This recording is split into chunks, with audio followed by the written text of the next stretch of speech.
Bonjour tout le monde. Donc aujourd'hui, on va essayer de commencer une série de vidéos sur lesquelles on va un petit peu parler du spanning tree. Pourquoi le spanning tree? Parce que c'est un protocole vraiment, s'il n'est pas bien configuré, donc on aura beaucoup de problèmes dans notre architecture réseau ou bien dans notre réseau en général. Donc, j'ai essayé de mettre devant vous une architecture un petit peu complexe pour pouvoir comprendre vraiment comment ce protocole arrive à gérer notre plateforme réseau. Donc, le spanning tree, il a un seul rôle qui se manifeste dans la mise en arrêt de toutes les redondances dans notre réseau.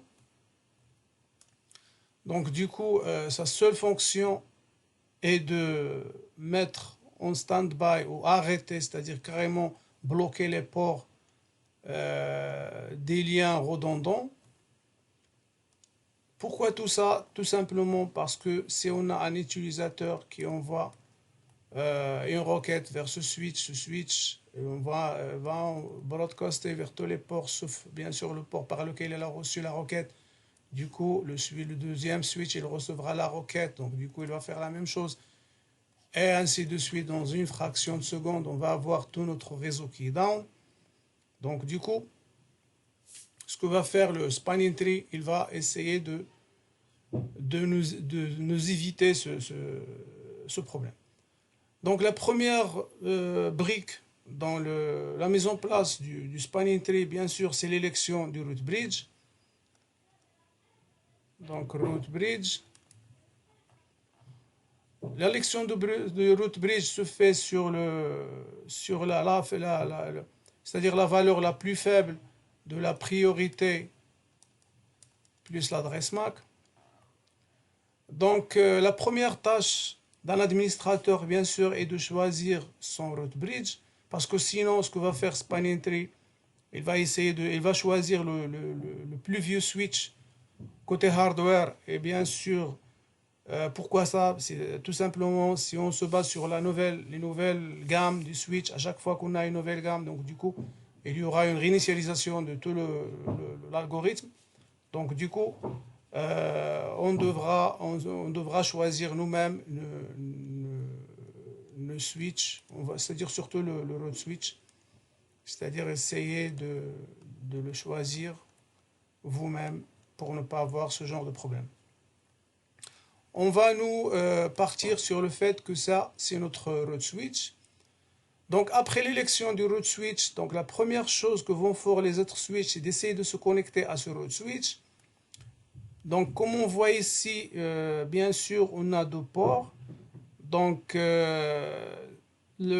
c'est-à-dire le process que va mettre en place spanning tree, c'est le root port, l'élection d'un root port. Le root port, c'est quoi? C'est tout simplement le chemin le plus court. Et pour élire le chemin le plus court, bien sûr, il y a une table à apprendre par cœur. C'est pour 100 mégas, c'est-à-dire je parle de la liaison pour 100 mégas, et il y a 19, et pour 1 giga, il y a 4. Donc ça, c'est à apprendre par cœur, pour les gens qui préparent la certification. Donc, on va supposer de notre côté que c'est-à-dire que tous nos liens sont de 1 giga, donc du coup on aura des 4 partout. On aura des 4 dans toutes les liaisons. Donc pour ce switch là, bien sûr il a deux ports, lequel des deux il va gagner, qui sera élu au root port. Donc bien sûr le chemin le plus court c'est celui-là, parce que s'il passe de l'autre côté, il y aura 12, donc ça c'est root port. Pour ce switch là, c'est root port, root port, root port, root port, root port. Et ici, bien sûr, c'est root port. Là, c'est root port. Donc, pour ce switch-là, si vous suivez avec moi, vous allez voir que s'il passe par là, c'est 4 plus 4, c'est 8. Et s'il passe par là, c'est 4 plus 4, c'est 8. Donc, dans ce cas, c'est-à-dire la règle, c'est que si le coût est le même, donc on passe par le bridge ID le plus faible. Donc le coût le plus faible, la deuxième règle, c'est le bridge ID le plus faible. Le root bridge ID, c'est tout simplement root bridge ID.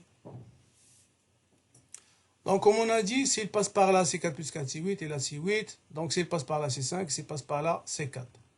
Donc tout simplement, là, c'est root bridge. Root port plutôt, pardon. Donc root port. Donc là, on voit que tous nos switches, c'est-à-dire ont élu le root port pour pouvoir se connecter au root bridge.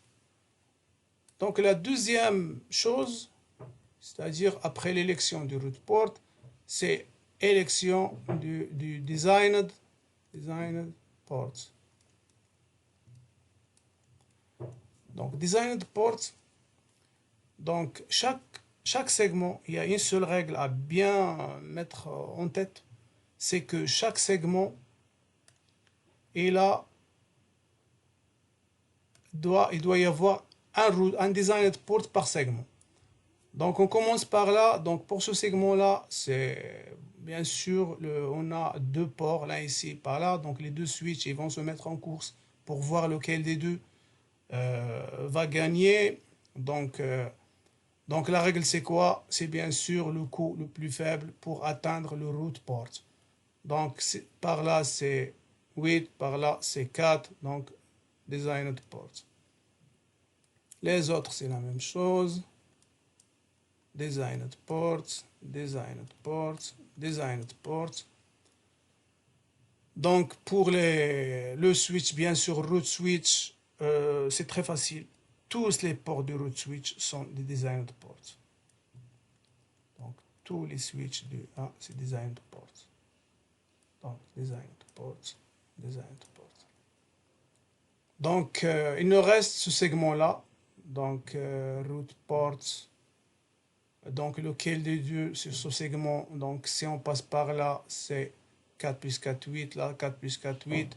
Donc la deuxième règle, c'est le root ID, le root bridge ID le plus faible. Donc là, c'est designed port. Donc par ici, on voit c'est 4 plus 4, c'est 8, et 4 plus 4, c'est 8. Donc lequel des deux, donc c'est la deuxième règle, c'est quoi? C'est le root bridge le plus faible, bien sûr, c'est le 3. Donc designed port, designed port. Donc après, c'est-à-dire la première règle, on a dit c'est le root port, la deuxième c'est designed port, la troisième règle c'est bloque tout ce qui reste. Donc là, ce que va faire spanning tree, il va bloquer tout ce qui reste. Donc bloque, bloque, bloque, bloque, bloque, bloque. Donc en quelque sorte, on aura ce lien-là bloqué, celui-là bloqué, celui-là bloqué, celui-là bloqué. Donc les autres, ils vont être bloqués.